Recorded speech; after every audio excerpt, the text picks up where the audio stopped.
Hi, welcome to the Culinary Center at National Cannabis Beef Association, a contractor of the Beef Checkoff. My name is Dagan Lynn, executive chef here. Getting ready for the big game. We're gonna start one off with a couple of the recipes right off Beef with What's for Dinner. One of my favorites is spinach artichoke dip, of course with some added beef. We're also gonna do some beef empanadas, both easy to execute, ingredients that are easy to find. This recipe starts off pretty easily. This one is just kind of mix and bake. So what we're gonna do is we're gonna take some sour cream, we're gonna take some cream cheese, we're gonna take the garlic, add that to it. We're gonna add pepper. We're gonna kind of incorporate the cream cheese and the sour cream together. We're gonna add our Parmesan cheese and mozzarella cheese.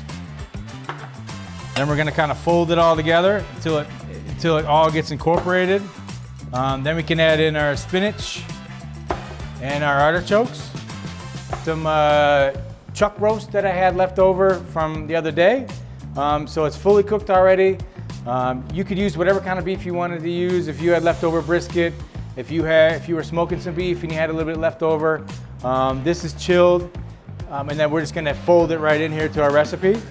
We're just gonna incorporate all this.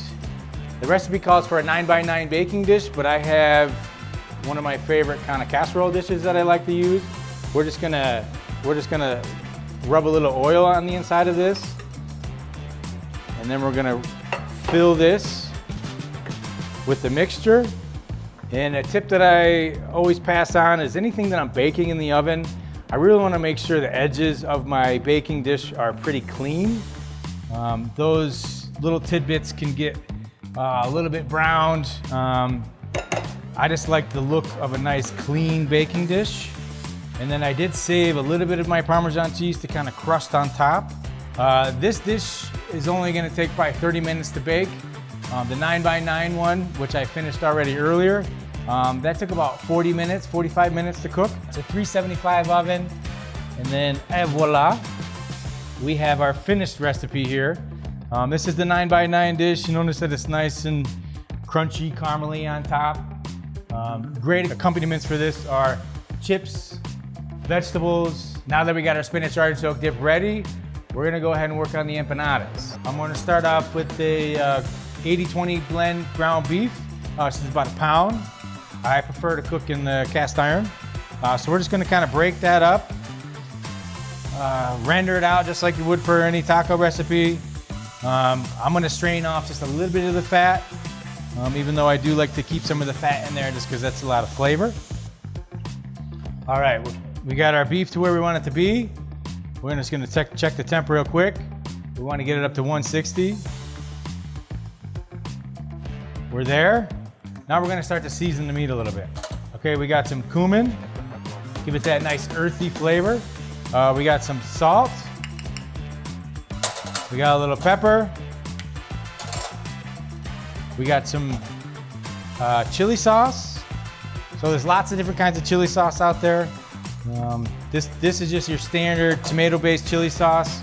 We're gonna cook this down a little bit, and then we're gonna add some raisins to get a nice little sweet element. Once this is all done, we're gonna kind of set it aside, and then we're gonna get to work on our empanadas. So the recipe calls for pie crust. Not all grocery stores are the same.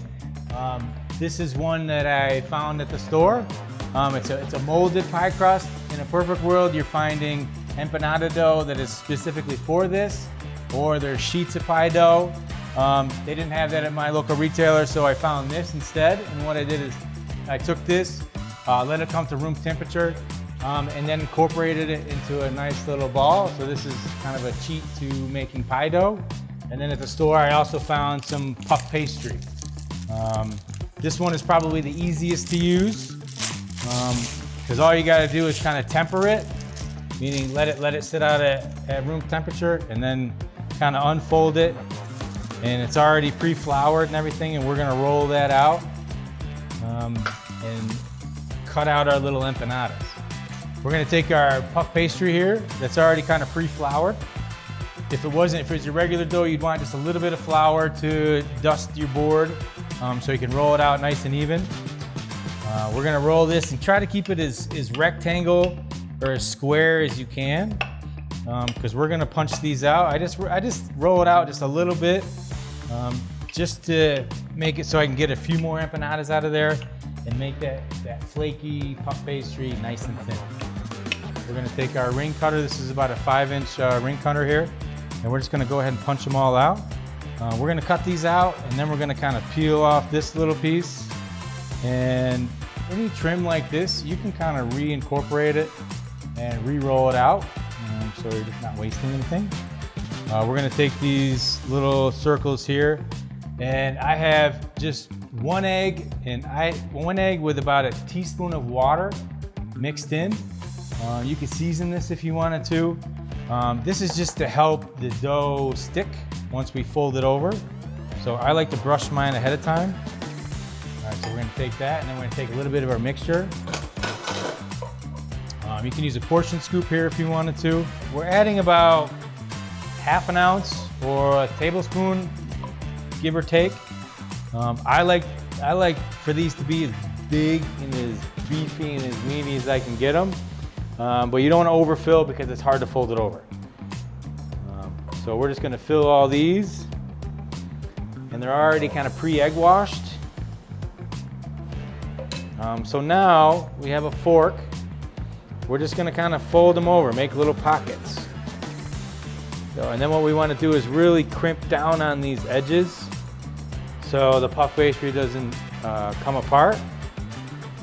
And we're really just trying to seal all that flavor inside this little pastry. All right, so the last step on the empanadas is just to do a little bit of egg wash. Like I said, this is just one egg with like a tablespoon of water, and throw them in you want to cook them at a higher temp, so this recipe calls for a 400-degree temperature. You want it to be nice and golden brown, probably anywhere 25-30 minutes.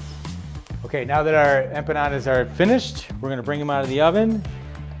We are all set to kick off our big party for any number of big games. And those are our beef empanadas. We made our spinach artichoke dip and our beef empanadas from beefit'smuchfordinner.com. My name is Dagan Lynn, Executive Chef. Thank you for spending some time with us, and we'll see you next time.